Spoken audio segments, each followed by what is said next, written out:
आश्विन मास के कृष्ण पक्ष की इंदिरा एकादशी की आप सभी को हार्दिक शुभकामनाएं।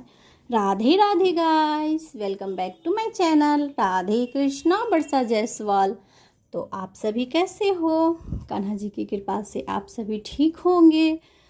तो गाइस, सबसे पहले जानेंगे कि इंदिरा एकादशी कब है और इसकी व्रत कथा।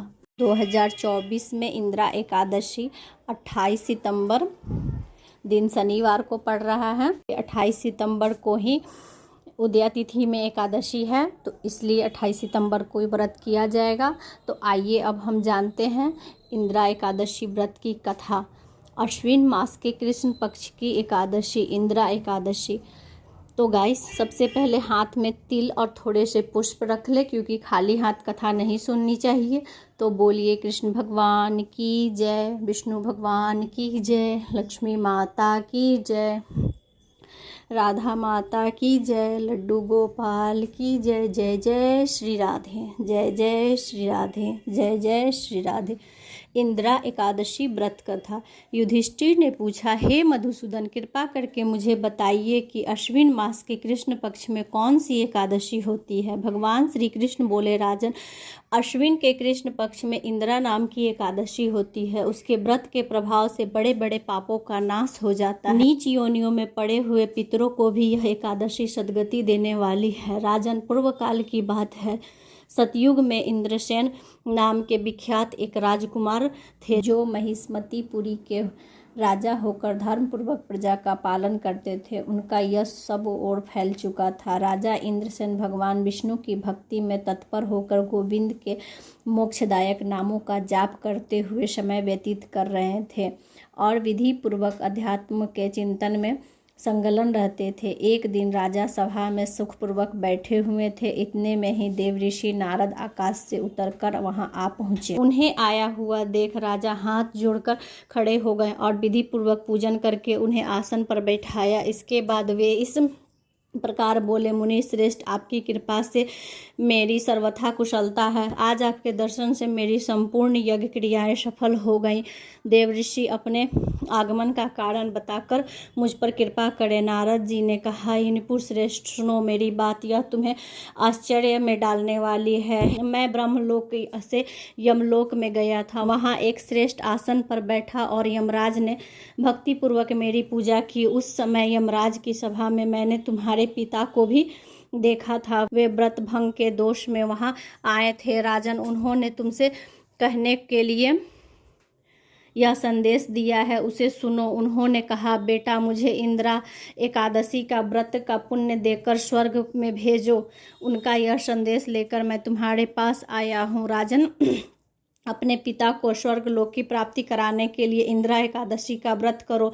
राजा ने पूछा, भगवान, कृपा करके इंदिरा एकादशी का व्रत बताइए। पक्ष में किस तिथि को और किस विधि से यह व्रत करना चाहिए? नारद जी ने कहा, राजेंद्र, सुनो, मैं तुम्हें इस व्रत की शुभकारक विधि बतलाता हूँ। आश्विन मास के कृष्ण पक्ष में दशमी के उत्तम दिन को श्रद्धा युक्त चित्त से प्रातः काल स्नान करो। फिर मध्य काल में स्नान करके एकाग्रचित होकर एक समय भोजन करो तथा रात्रि में भूमि पर सो। रात्रि के अंत में निर्मल प्रभात होने पर एकादशी के दिन दातून करके मुंह धो। इसके बाद भक्ति भाव से निम्नांकित मंत्रों का पढ़ते हुए उपवास का नियम ग्रहण करो। कमल नयन भगवान नारायण, आज मैं सब भोगों से अलग हो निराहार रहकर कल भोजन करूंगा। अच्युत, आप मुझे शरण दे। इस प्रकार नियम करके मध्य काल में पितरों की प्रसन्नता के लिए शालिग्राम के सम्मुख विधि पूर्वक श्राद्ध करो तथा दक्षिणा से ब्राह्मणों का सत्कार करके उन्हें भोजन करवाओ। पितरों को दिए हुए अन्नमय पिंडों को सूंघ कर गाय को खिला दो और फिर धूप और गंध आदि से भगवान हर्षिकेश का पूजन करके रात्रि में उनके समीप जागरण करो। तत्पश्चात सवेरा होने पर द्वादशी के दिन पुनः भक्ति पूर्वक श्री हरि की पूजा करो। उसके बाद ब्राह्मणों को भोजन कराकर भाई बंधु नाती और पुत्र आदि स्वयं मौन होकर भोजन करो। राजन, इस विधि से आलस्य रहित होकर यह व्रत करो। इससे तुम्हारे पितर भगवान विष्णु के बैकुंठ धाम में चले जाएंगे। भगवान श्री कृष्ण कहते हैं, राजा इंद्रसेन से ऐसा कहकर देव ऋषि नारद अंतर्ध्यान हो गए। राजा ने उनकी बताई हुई विधि से अनंतपुर की रानियों, पुत्रों और भृत्यों सहित उस उत्तम व्रत का अनुष्ठान किया। कुंती नंदन व्रत पूर्ण होने पर आकाश से फूल की वर्षा होने लगी।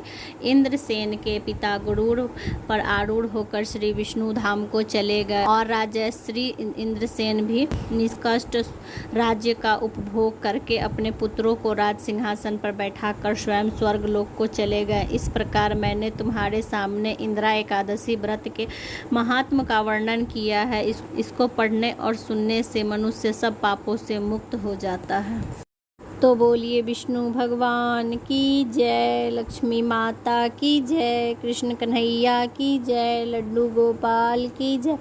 जय जय श्री राधे, जय जय श्री राधे, जय जय श्री राधे। और गाइस, अगर आप लोगों को वीडियो थोड़ी सी भी अच्छी लगी हो, like share and subscribe. Radhe Radhe, Radhe Radhe, Radhe Radhe.